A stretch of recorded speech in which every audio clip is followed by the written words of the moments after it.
So this is what I'm going to talk about this evening, and that is my early life, how I got sewing, the only real proper job I ever had, and working in China, and my move to America with my family. I love you too. So let us get going with the slideshow, only because the slideshow will keep me on track. So the first slide I'm going to show you actually isn't that relevant in that it is dolls, and I only really started doing dolls in the last 10 years. But that is the first slide. So going over to dolls. Right, this is a picture of me when I was about 2. And I'm going to go on and show you. You can see I've got a teddy bear, and actually that is taken in Aden, and it was the first time I saw grass, and I wasn't very well. But this is my dad. His name's Desmond, and he was an RAF pilot. So we traveled all around the world, all different places. We never stayed anywhere longer than 3 years, or slightly more, perhaps, I think, in Aden. But I was born in Ely, Cambridgeshire, in England. And for those of you that don't know it, I'm English by birth. I have American citizenship and and British citizenship. And this is my lovely mother. My mother taught me everything I know about sewing. She was a terrific sewer herself, and a tailor, couture dressmaker. And prior to that, she was a professional ballerina. So, needless to say, I'm absolutely useless at dancing, but she was wonderful. So the first proper job I ever had after I left school, actually, I should go back a bit to my education, because I think it matters. So because we were in the services, my dad was an RAF pilot, we traveled all the time. So I ended up going to boarding school when I was 7. And I absolutely loved it. But I mention it because I think when you do go to boarding school young, you find yourself a bit different. And maybe that's my excuse, but I think going to school and staying at school for weeks on end, months on end, was terrific fun, and I loved it. But I think it does make you a bit different. So I went to school in the east of England, up in where we were stationed at the time in Suffolk. Well, actually, it was Suffolk.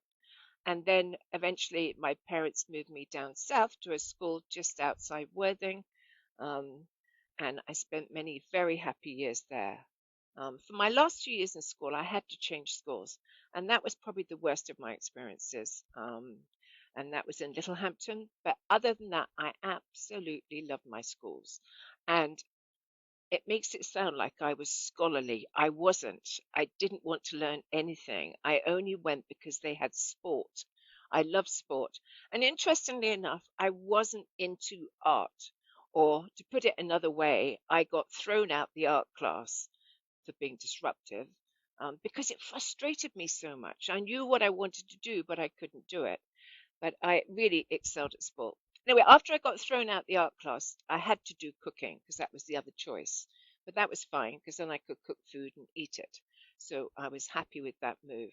But I never actually went back to art. I never did art classes at all. So let me go back to. So when I graduated school, I was a secretary, which is hilarious because I'm just not organized like that. I mean, I have to work really hard to be organized because my mind's creative.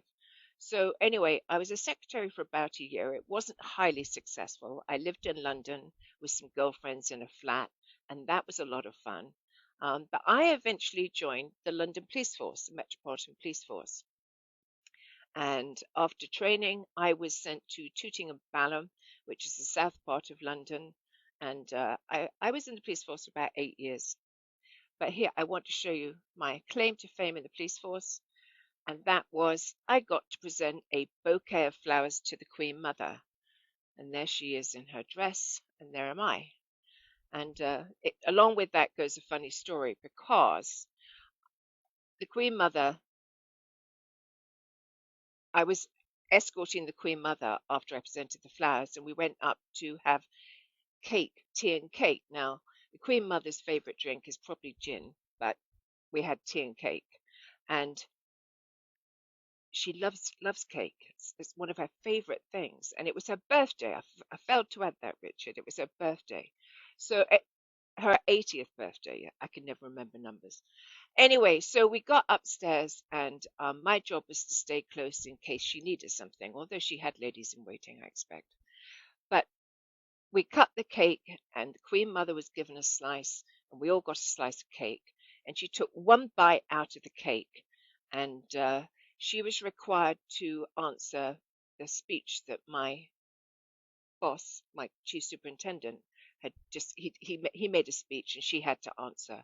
So she handed her cake to the right to my boss. Anyway, so she started doing her speech.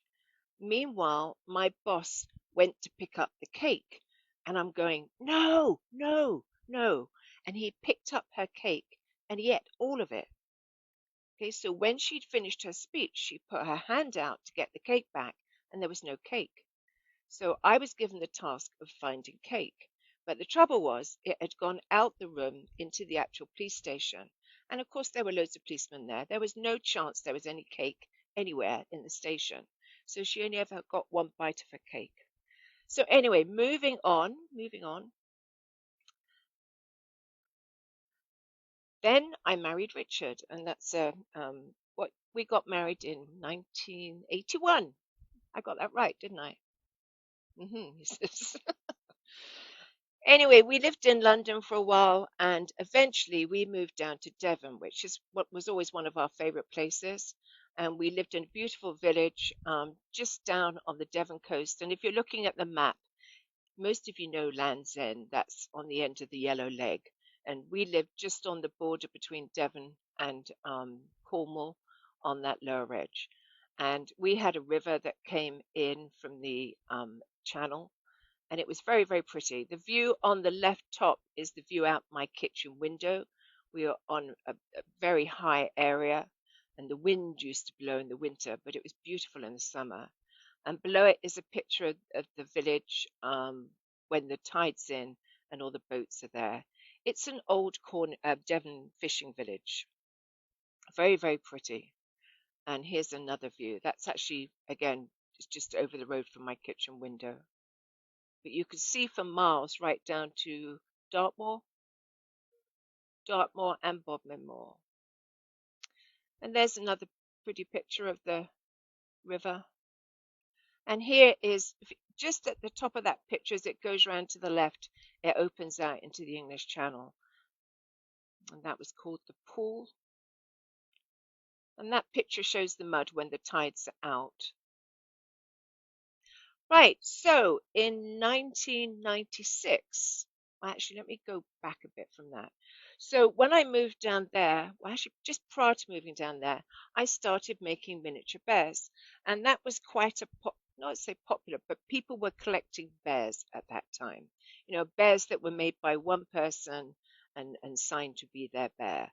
And I started making miniatures very early on. And I used to sell my miniature bears at bear shows and various bear things or toy things. And that's what I did. And during that time, I met a guy who ran a factory, and he wanted his workers trained up to make miniature bears.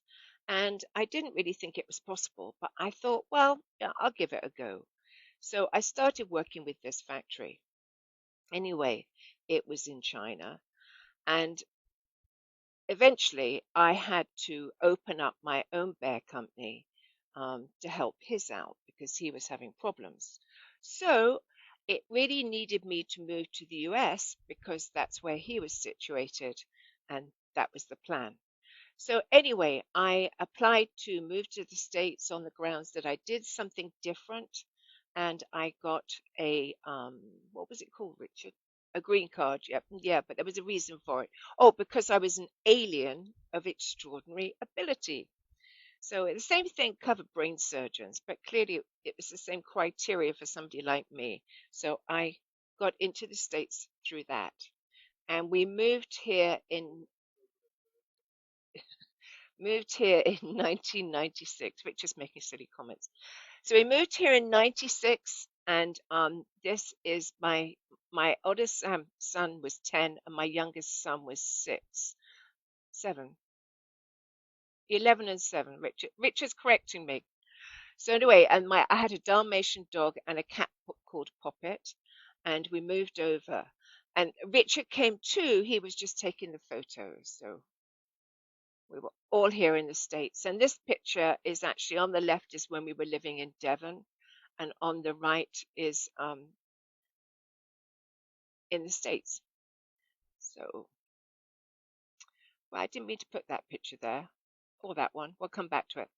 Anyway, so we lived in the States. My boys loved it, and they both joined the U.S. Army in, I can't remember what year they joined, but they both served in, well, Charlie served in Afghanistan and Iraq with, with the 82nd Airborne, and Sam was in the engineers.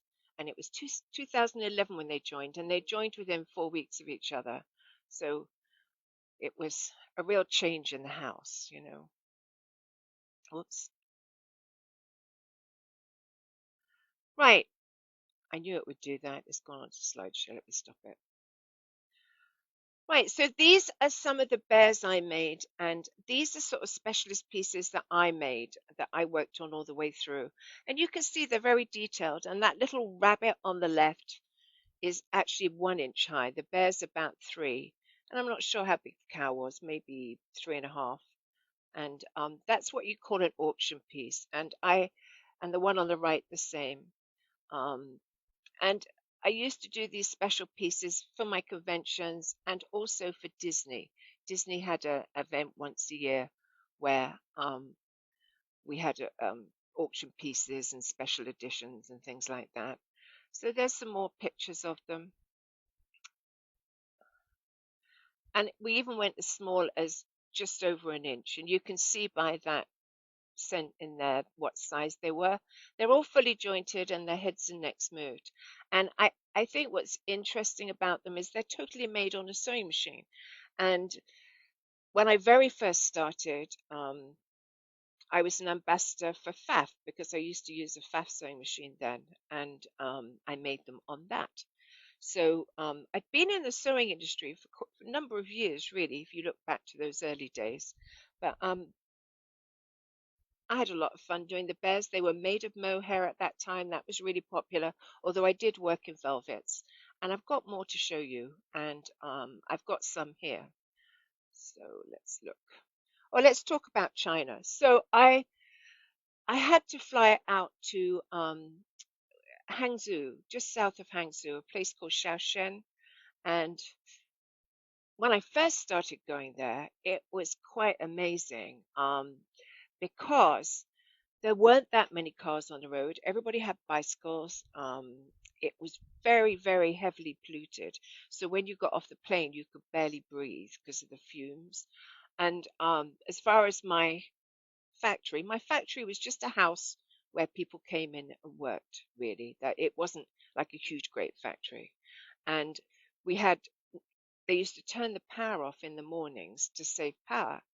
But when I was there, because they had a special guest, our area didn't used to have its power cut off. So the local people in that area used to really love me coming because it meant they had power all day. But let me go on and see what else I've got. The only other thing to say is it was a long way. I used to have to go from here to San Francisco to Hong Kong, from Hong Kong to Hangzhou, and it was a military airport. It wasn't. They had the odd civilian flight coming in, and it had MiGs parked all down the runway or the side of the runway. So it was very interesting. China was so different then. As I said, everybody had bicycles. Um, there weren't shops and things and restaurants and cafes and gas stations because they didn't need them. But in the time that I was there, it changed out of all proportion, all proportion. You know, there were cafes, gas stations. All my workers had new cars by the time I finished, and it truly changed drastically. It was still a long way to get there. For a short time, Atlanta flew straight into Pudong. I eventually ended up going to Shanghai, and then I caught a 3-hour bus going south. So yeah, it was quite a journey. Anyway, let's go back to the slideshow.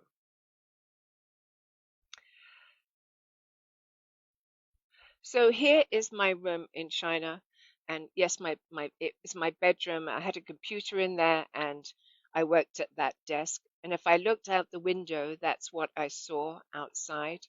Um, it was very noisy. Um, the whole house used to shake when the traffic went by. It it it had a big hole in the ceiling where the water had come in from above, and it was hard living really. The bed was really hard, and I had a wooden chair, and I was always glad to get going home on soft seats. You can actually see I've got a bouquet of flowers on my desk. That was from Lily's wedding, and I'll probably have a picture of Lily in a minute. Here we are. So these are the four people I was closest to. A lot of workers used to come in, pick their stuff up, and go. But this four were always around, and when we first started, we had young children, and by the time we left, most of us had grandchildren. The picture on the left is Lily. That's the daughter of the owner of the factory there, and she was about 6 or 7 when I first started going there. And by the time I left, I was able to go to her wedding and also see her son. Um, but interestingly, in China, I mean, so much culture, so many different things about China. But one of the things that I was always slightly, well, no, I'm not jealous. I was slightly amazed by is that women retire at 50. That sounds good, doesn't it? But then they have to raise their grandchildren while their younger family members work. So, so by that time, by the time they had grandchildren coming on, we kind of decided that we'd run our course. The bear market changed a lot when we got the internet. It wasn't so easy to hunt things down, or it was easier to hunt things down. So it kind of took some of the fun out of collecting, I think. And I think collecting generally, you think of Beanie Babies and everything, took a massive hit. So I stopped doing the bears, but I think I've got a few more pictures to show you of them. So let me go back to that. And I have to tell you that they we all had nicknames for each other, and they called me Long Nose. I always thought that was funny. So so here is Binker, and Binker was an extraordinary bear in my business because he was the club bear. We had a collectors club, and Binker was the club bear. And we did lots of fun things with Binker, and one year we actually had a Binker camp, and we had over 400 Binkers sent to my office to go to camp. And you can see them. This is them arriving. They've got suitcases with all their stuff. The one bottom left is from my friend Heather, and he's got his bagpipes because, of course, he's Scottish. And while they were at camp, they won awards. They had letters sent home, a report card sent home. They sent letters home.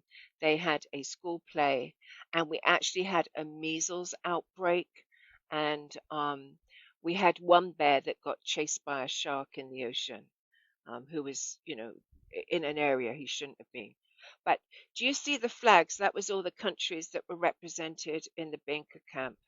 So, I mean, it was extraordinary. Crazy, crazy, but extraordinary fun. Anyway, these are some of my other pieces. The one on the left is, yeah, I can never remember anything. Flying pigs. It's a tooth fairy, flying pigs, and the Easter bunny. And then on the right is Artemis and Dumpling. And these are, as I say, the bears are no more than 3.5 inches high. And oops, and this was a set I did for a convention, and that's actually my favorite children's book, and I just did characters this reading that book. Bearkin was a famous antique bear, and I did a copy of him. The famous bear's on the left, my Bearkin's on the right, and I always really liked this particular bear. I don't actually have one, but he was one of my favorites. And I'm just going to show you some of the more of the bears. These were called my flump dumpies. They have big little round tummies and big feet. these are more antique type looking ones, meant to look old. You can see they've got stitching in them, and they actually have some markings on their feet to make them look old. And they each had a little prim toy with them, because I just love those prim toys. So you can see one's got a rabbit, one's got a penguin, one's got a camel, and I think the other one is a dog. But and a lot of people said, oh, I really like those bears, but I don't like the prim toys. And I thought, I only like the prim toys. So I did Alice in Wonderland, which was always a big story in my life because my mother used to read it to me. And if ever I had a fancy dress, I was always sent as Alice because it was easy to dress me. But one year I got dressed up as the White Rabbit. So that was kind of fun. But, and I also did The Wizard of Oz. And this was interesting because it's actually licensed by Warner Brothers. And they wrote to me and said, oh, I made a big faux pas because I did my Dorothy with red shoes. And actually, Dorothy only wore red shoes in the film, and that was to highlight the new Technicolor. And so the original Dorothy actually had silver slippers. So I apologized and I told them I'd change it, and they were fine with that. And then they also objected to me doing the Bad Witch in the green mohair. Bad Witch is the one in the red and black on the right. And I said, well, no, I was going to dispute that because green is, that's a witch color. And I didn't think that was to their license or whatever. And they were very good about it. Said, fine, no worries.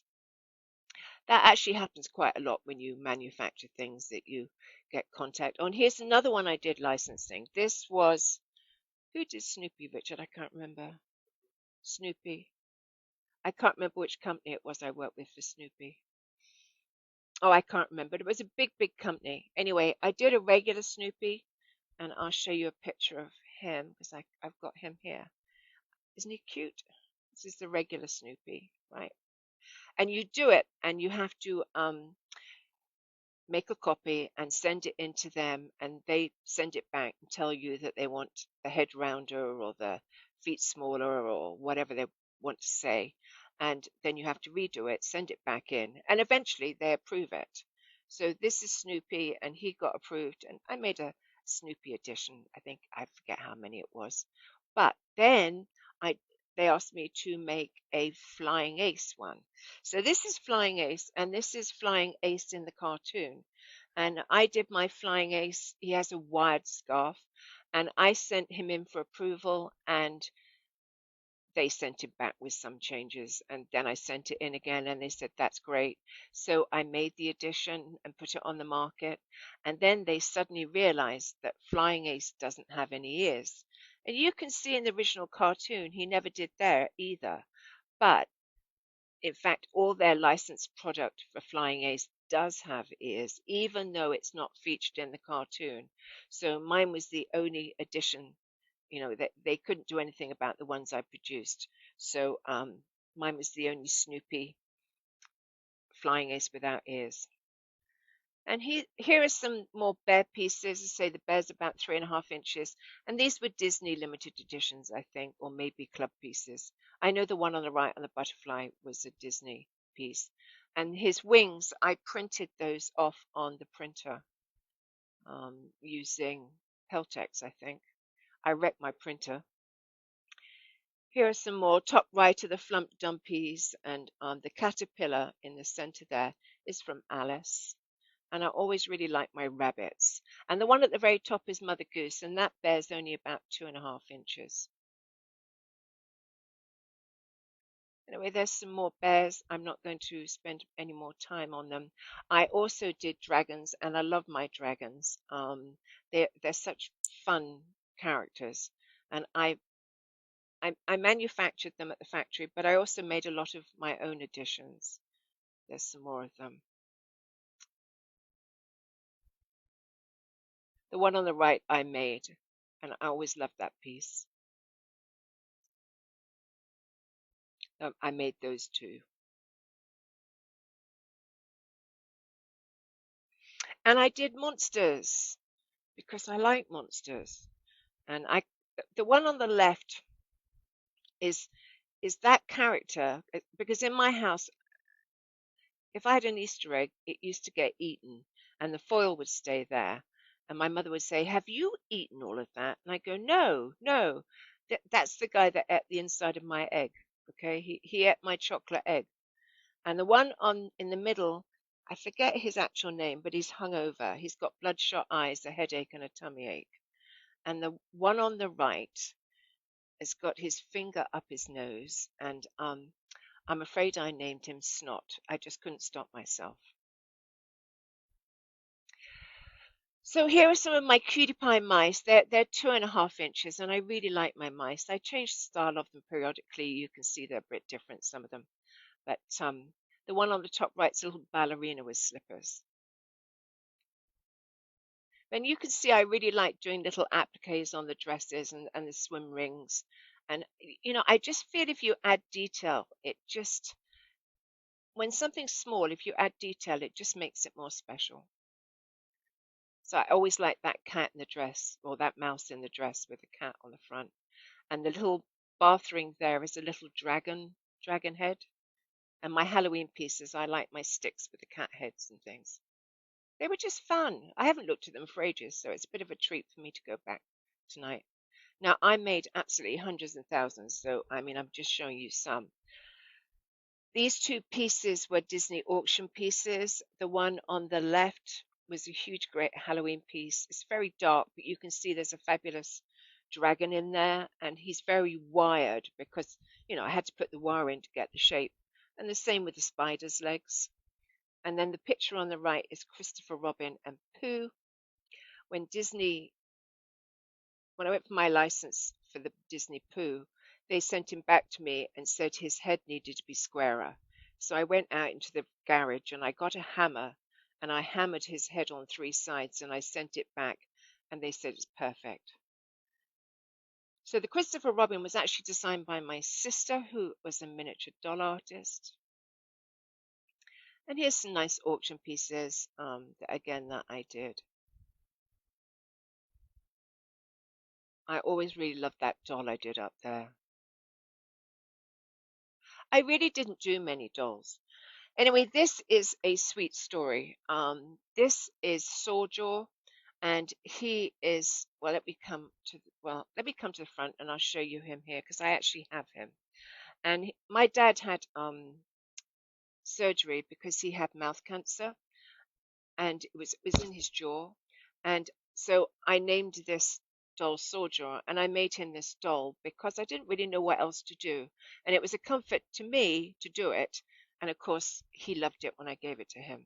So you can see he's holding his jaw, and he has a little medal and a heart there, and that's because my dad had a big heart, and my dad always used to joke that he was a Viking, so I made him in a Viking hat.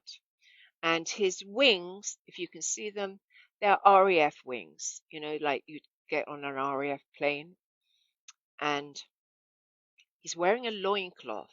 And the reason for that is my dad, who was a huge, huge joker, would always tell everybody that he met Mother at a nudist camp, which is actually true, but not true, because when he met Mother and took her there, it wasn't. It was just a regular camp that you went to tent. But it became one over the years. So he always used to say it just to embarrass her. And we all used to laugh. So this is Serger, and he lives with me now. So when I gave it to my dad, he cried, I cried. It was a real mess. So let's see what we have. So then I went on to the dolls, and I think you've seen my dolls, but really they came later in my sewing career. And there's some there.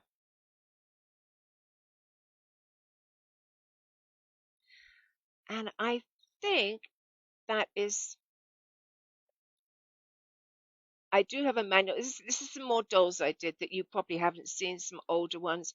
I love the prim ones. I love that doll on the left. I think she's just hysterical. I love the idea that somebody made something out of sacks and cloths and it just was such a character. That there's some more of them. I know not everybody likes that kind of thing, but it really appeals to me. I just think it's neat. And there's another one. And these are my prim pumpkins. I really love those too. and that's my big doll. And this is another piece I did years ago. Um, I actually made the felt as well, and it's kind of a lacy felt, and I love that piece. I don't have him anymore, but he was a real cute piece. I can't remember what I called him. So let me come back to the front. So that was just a little run through of what I used to do. I do have some of my things here. That's a doll. Well, clearly. And then what else do I have to show you? Just to give you an idea on size, this is my Flump Dumpies. You can see what sort of size he was. And I did some really fun ones for a convention one year, and I just picked one up and I thought, oh, that's so cute. Here you are. It was a train, they followed each other in as you would on a circus parade. It was called Circus Parade. Just remembered that. There's a rabbit.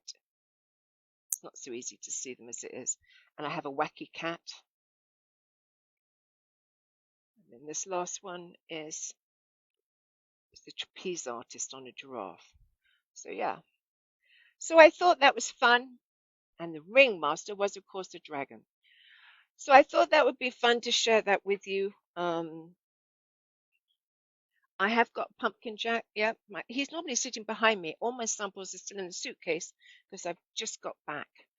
But I thought I'd share that with you. All made on the sewing machine. The secret when you're working miniature, a lot of the time, can't always, but a lot of the time, is to sew it before you cut it out. And I actually used to draw my patterns onto paper and sew through paper because that made it super accurate.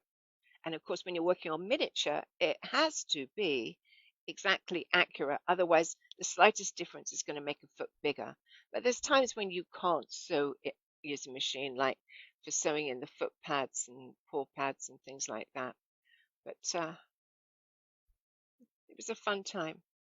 So I left there some few years back, and I decided, as much as I taught over there and I worked with other factories doing garments and things, I thought, I could teach from home and do things from home. And that's how I started teaching the Serger, really. It just moved to that.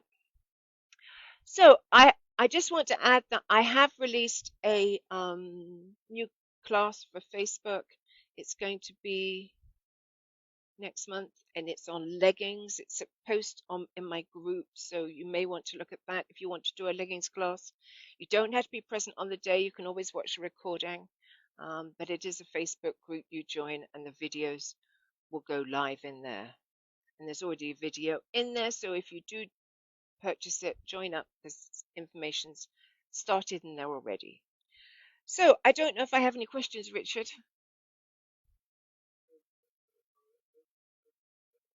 How long does it take to make a miniature bear? Well, it takes a day. I mean, the ears are tiny. That's a lot of small hand stitching, arms, legs, and then you've got to joint them, stuff them. Actually, one of the reasons why I went to miniature, well, firstly, I love miniature, but secondly, I couldn't stand stuffing big bears. At least stuffing small bears is a shorter process. So that's why I stuck with the miniature mainly. Not altogether, but mainly. So where can you find them these days? If you look on eBay, there's loads on eBay. Always loads on eBay. Deb Canham Bears, yeah. Deb Canham Studio, it's called. So, yeah. Richard said I forgot something.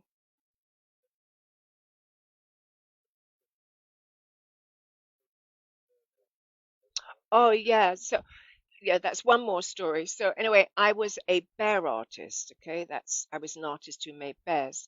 So, when I had Charlie christened, the bear artist asked me for the vicar asked me for my profession. So I said, I'm a bear artist. And he just about dropped the book because he thought I was a stripper. Yeah, I forgot that story. So, anyway, thanks so much for coming and seeing my story. Next week I will be back. I've got a new technique for you next week. I I will have it all ready to go. So next Monday, 7 p.m. Eastern. And I hope you all have a great week. And thank you so much for coming in to join me. Good night.